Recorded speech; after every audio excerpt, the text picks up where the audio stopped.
New Hanover County has 8 historic districts listed on the National Register of Historic Places. There are 8 local designated districts as well. And as Wilmington continues to grow, there's an ongoing effort to marry the old with the new. One district feeling those growing pains is Castle Street. WECT's Lauren Schuster joining us now live on Castle Street this morning. And Lauren, all of this recent growth in this particular area has unfortunately meant the demise of some historic buildings.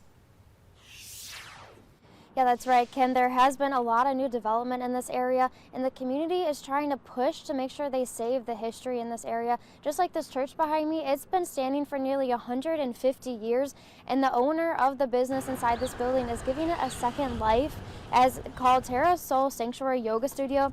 But while this building remains, the Castle Street District itself is at risk for becoming ineligible as a National Registered Historic District, and the North Carolina State Historic Preservation Office is responsible for evaluating the properties and making sure they meet the requirements. And here's what they're looking for. A building must be more than 50 years old, have historic significance, and have architecture from the past and a significance to America's history. And that's why instead of tearing this old church down and building a new yoga studio, the owner wanted to preserve its history.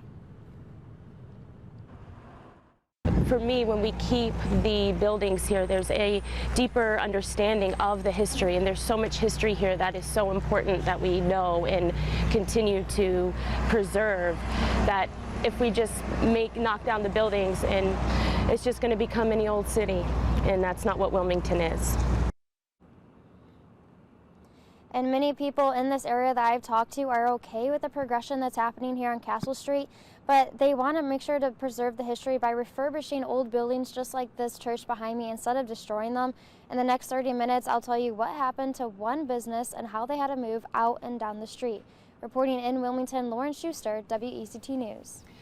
And thanks, Lauren. If you'd like to learn more about the rich history and the distinct districts across the county, the Pine Valley branch of the Public Library is hosting a lecture series on that topic, talking about architecture, the National Registry, and what makes the region unique. That program is Thursday morning from 11 to noon.